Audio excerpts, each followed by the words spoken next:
Hi friends,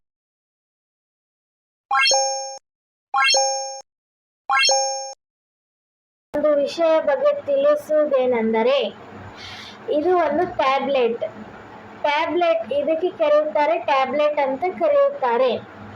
ಇದರ ವಿಶೇಷಣೆ ಏನೆಂದರೆ ನಿಮ್ಮ ಪುಸ್ತಕಗಳಲ್ಲಿ ಬರೆಯುವಾಗ ಒಂದೊಂದು ಪೇಜ್ಗಳು ಹಾಳಾಗುತ್ತದೆ. ಇದರಲ್ಲಿ ಯಾವ ಪೇಜ್ ಎಷ್ಟೇ 1,00,000 ಮೇಲೆ ಎಷ್ಟೇ ಪೇಜ್ ಬರೆದ್ರೂ ಇದು ಹಾಳಾಗೋದಿಲ್ಲ. ಏಕೆಂದರೆ ಇದರಲ್ಲಿ ಡಸ್ಟು ಇಲ್ಲ, ಇದರಲ್ಲಿ ನೋ ಕೆಮಿಕಲ್ಸ್ ಇಲ್ಲ. ಯಾಕಂದರೆ ಇದರಲ್ಲಿ ಒಂದು ಪುಸ್ತಕ ಥರನೇ, ಆದರೆ ಇದು ಈ ಥರ ಪ್ರೆಸ್ ಬಟನ್ನೂ ಕೊಟ್ಟಿದ್ದಾರೆ.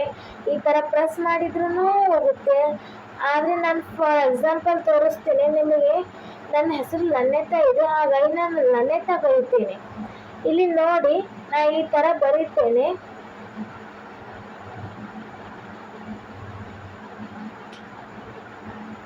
ಈ ಥರ ಬರೋದೆ ನಾನು. ಆದರೆ ಈ ಥರ ಕೋನ್ಸ್ ಬೀಳುತ್ತೆ. ಇಲ್ಲಿ ಕೋನ್ಸ್ ಬೀಳ್ದಾಗ ನಾವು ಏನು ಮಾಡ್ಬೇಕು ಗೊತ್ತಾ? ಈ ಥರ ಬೀಳುತ್ತೆ, ಬಟ್ ಏನಾಗೋದಿಲ್ಲ ಅದು. ಈ ಥರ ನಾನು ಬರೋದೆ. ಈಗ ಈ ಥರನೂ ಗೀಚ್ ಹಾಕ್ಬೋದು. ನಾವು ಎಷ್ಟೇ ಗೀಚ್ ಹಾಕ್ಬೋದು ನಾವು. ಈ ಥರ ಗೀಚ್ ಹಾಕ್ಬೋದು, ಈ ಥರ ಮಾಡ್ಬೋದು. ಇದು ಟ್ಯಾಬ್ಲೆಟ್ನಲ್ಲಿ ಇಲ್ಲಿ ಫಿಂಗರ್ನಲ್ಲಿ ಸುತ್ತಲೂ ಆಪ್ರೇಟ್ ಆಗುತ್ತೆ. ಇದ್ರೆ ನೋಡಿ, ಇಲ್ಲಿ ಈ ಥರ ಫಿಂಗರ್ ಮಾಡಿದರೆ ಈ ಥರ ಒಂದು ಲೈನ್ ಬರುತ್ತೆ. ಕೋನ್ಸ್ ಲೈನ್ ಅಂತಾರೆ ಇದಕ್ಕೆ. ಕೋನ್ಸ್ ಬರುತ್ತೆ, ಡಾಟ್ಸ್ ಲೈನು. ನೋಡಿ ಫ್ರೆಂಡ್ಸ್, ಈ ಥರ ಆಗಿದೆ. ಇಲ್ಲ ಈಗೆಲ್ಲ ಹೋಗಬೇಕಾದ್ರೆ ಇಲ್ಲಿ ಡಿಲೀಟ್ ಆಪ್ಷನ್ ಇರುತ್ತೆ. ಇಲ್ಲಿ ಡಿಲೀಟ್ ಆಪ್ಷನ್ ಹತ್ತಬೇಕು. ಈಗ ಅದು ನಿಮಗೆ ಇಂಪಾರ್ಟೆಂಟ್ ಫೈಲ್ಸ್ ಇದ್ದರೆ ಅಂದರೆ, ಇಲ್ಲ ನಿಮ್ಮ ಮನೆಯಲ್ಲಿ ಚಿಕ್ಕ ಮಕ್ಕಳು ಇದ್ದರು, ಇಲ್ಲೆಲ್ಲ ನೀವು ಬರ್ಕೊಂಡು ಇಟ್ಟಿರ್ತೀರ. ಆದರೆ ನೀವು ಒಂದೊಂದ್ಸಲ ನಿಮ್ಮ ಚಿಕ್ಕ ಮಕ್ಕಳು ಯಾರೇ ಆಗಲಿ ಈ ಥರ ಡಿಲೀಟ್ ಬಟನ್ ಒತ್ತಿದ್ರೆ ಎಲ್ಲ ಡಿಲೀಟ್ ಆಗುತ್ತೆ. ಹಾಗಾಗಿ ಇಲ್ಲಿ ಒಂದು ಪ್ರೆಸ್ ಬಟನ್ ಕೊಟ್ಟಿದ್ದಾರೆ. ಈ ಥರ ಇಲ್ಲಿ ಒಂದು ಲಾಕ್ ಬಟನ್ ಅಂತಿದೆ ನೋಡಿ ಫ್ರೆಂಡ್ಸ್, ಕಾಣಿಸ್ತಿದೆ. ಇಲ್ಲಿ ಲಾಕ್ ಬಟನ್ ಈ ಥರ ಮಾಡಿದರೆ ಲಾಕ್ ಆಗುತ್ತೆ. ಇಲ್ಲಿ ನೋಡಿ, ನಾನು ಬರೀತೀನಿ. ಈ ಥರ ನಾನು ಬರೆದ್ಮೇಲೆ ಈ ಥರ ಮಾಡಿದರೆ ಹೋಗೋದಿಲ್ಲ. ಯಾಕಂದರೆ ಇಲ್ಲಿ ಪ್ರೆಸ್ ಬಟನ್ ಅಂದರೆ ಇದು ಡಿಲೀಟ್ ಆಲಾದ ಬಟನನ್ನು ನಾನು ಇಲ್ಲಿ ಒತ್ತಿದ್ದೇನೆ. ಇಲ್ಲಿ ನಾನು ಈಗ ಡಿಲೀಟ್ ಮಾಡೋ ಬಟನನ್ನು ಒತ್ತುತ್ತೀನಿ.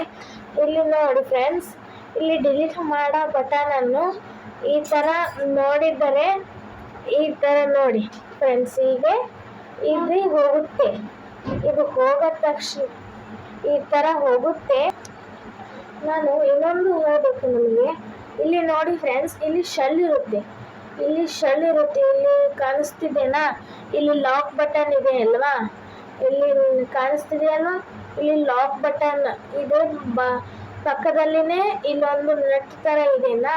ಅದ್ರ ಒಳಗೆ ಚಿಕ್ಕ ಶೆಲ್ ಅಂದರೆ ವಾಚಿಂಗ್ ಶೆಲ್ ಅಂದರೆ ಹ್ಯಾಂಗ್ ವಾಚಿಂಗ್ ಶೆಲ್ ಥರ ಈ ಥರ ಶೆಲ್ ಇರುತ್ತೆ ಫ್ರೆಂಡ್ಸ್. ಇಲ್ಲಿ ಇದು ಶೆಲ್ 30 ಬಾರಿ ಇದು ಏನಾದ್ರೆ ಡಿಲೀಟ್ ಬಟನ್ ಒತ್ತಾಗ್ತದೆ, ಆ ಶೆಲ್ಲು ಇದು ಕಮ್ಮಾಗಿರ್ತದೆ. ಹೇಗೆ ಇದು ರಿಮೋಟ್ ಶೆಲ್ ಹೋಗುತ್ತೆ ಈ ಥರ. ಸಾರಿ ಫ್ರೆಂಡ್ಸ್, ನಾನು ಈ ಥರ ಹೇಳಿದ್ನಲ್ಲ ಶೆಲ್ಲಿನ ಬಗ್ಗೆ. ಆ ಶೆಲ್ 30 ಸಲ ಅಲ್ಲ, 30,000 ಸಲ ಈ ಥರ ಒತ್ತಿದ್ದರೆ ಇದು ಹೋಗುತ್ತೆ. 30,000. ಸಾರಿ, ಅದು ತಪ್ಪಾಗಿದೆ, ಕ್ಷಮಿಸಿ. ಹಾಗಾಗಿ ಈಗ ಇದು ಒಂದು ಡಿಸ್ಪ್ಲೇ. ಇದು ಯಾವ ಡಿಸ್ಪ್ಲೇ ಗೊತ್ತಾ ಫ್ರೆಂಡ್ಸ್? ಇದು LCD ಡಿಸ್ಪ್ಲೇ ಅಂತೆ ಅನ್ನುತ್ತಾರೆ ಇದಕ್ಕೆ. ಇದ್ರ ಮೇಲೆ ಇದ್ರ ಜೊತೆ ಒಂದು ಪೆನ್ನು ಇರುತ್ತೆ. ಈ ಥರ ಪೆನ್ನು ಕೊಟ್ಟಿರ್ತಾರೆ ಇಲ್ಲಿ. ಈ ಪೆನ್ನು ಈ ಥರ ಗ್ರೀನಾಗಿ ಮೂಡುತ್ತೆ. ಈ ಇದು ಪೆನ್ನು ಅದು ಇಂಕು ಇರೋದಿಲ್ಲ, ಏನೂ ಇರೋದಿಲ್ಲ. ಈ ಥರ ಗ್ರೀನಾಗಿ ಮೂಡುತ್ತೆ ಈ ಥರ. ಹಾಗಾಗಿ ಈ ಥರ ಆಗುತ್ತೆ. ಈಗ ನಾನು ಒಂದು ಕಂಪ್ಯೂಟರ್ ಅಂತ ನೋಡಿದ್ದೀರಾ ನೀವು? ಕಂಪ್ಯೂಟರ್ ನೋಡಿದ್ದೀರಾ? ಟೈಪ್ಸ್ ಆಫ್ ಕಂಪ್ಯೂಟರ್ ಅನ್ನೋದು ಇರುತ್ತೆ. ಅದರಲ್ಲಿನೂ ಬರುತ್ತೆ ಇದು LCD ಅಂದರೆ ಏನು, CRT ಅಂದರೆ ಏನು, LED ಅಂದರೆ ಏನು, ಆ ಥರ ಬರುತ್ತೆ. CRT ಟೈಪ್ಸ್ ಆಫ್ ಮಾನಿಟರ್ ಇದೆ. ಮಾನಿಟರ್ ಅಂದರೆ ಈ ಥರ ಒಂದು ಕಂಪ್ಯೂಟರ್ ಮೇಲೆ ಫ್ರೇಮ್ ಬರುತ್ತಲ್ವ, ಅದಕ್ಕೆ ಮಾನಿಟರ್ ಅಂತಾರೆ. ಅದ್ರಾಗೆ 3 ಟೈಪ್ಸ್ ಆಫ್ ಮಾನಿಟರ್ಸ್ ಇರುತ್ತೆ. ಈ ಥರ ಹೇಗೆ ಇದೊಂಥರ ಮಾನಿಟರ್ ಅಲ್ವಾ, ಇದರಲ್ಲಿ LCD ಇದು ಡಿಸ್ಪ್ಲೇ ಇದೆ.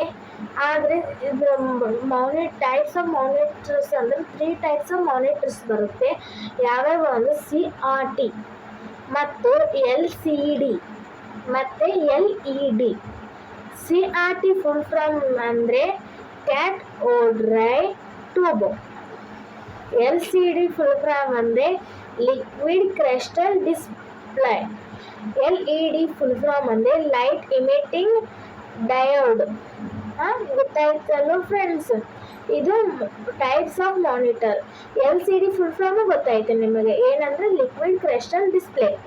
ಇದು LCD ಡಿಸ್ಪ್ಲೇ. ಇದು ಡಿಸ್ಪ್ಲೇಗೆ ಏನು ಕರೀತಾರೆ, LCD ಡಿಸ್ಪ್ಲೇ. ಹಾಗಾಗಿ ಇದು LCD ಅಂತ ಕರೀತಾರೆ. ಅದರಲ್ಲಿ ಇಷ್ಟು ಹೇಳಿ ನಾನು ಇದು ಒಂದು ವಿಡಿಯೋನ ಮುಗಿಸ್ತೇನೆ. ಇದರಲ್ಲಿ ಇರೋದು ಅಷ್ಟೇ, ಯಾವುದೇ ಕಾನ್ಸೆಪ್ಟ್ ಇಲ್ಲ. ನೀವು ಯಾವುದನ್ನು ಬಳಕೆ ಮಾಡ್ಬೋದು. ನಾವು ನಮ್ಮ ಬಳಿ ಇದೆ ಇದು, ಹಾಗಾಗಿ ನಿಮಗೆ ತಿಳಿಸಿದ್ದೇವೆ ನಾವು. ಹಾಗಾಗಿ ನಿಮಗೆ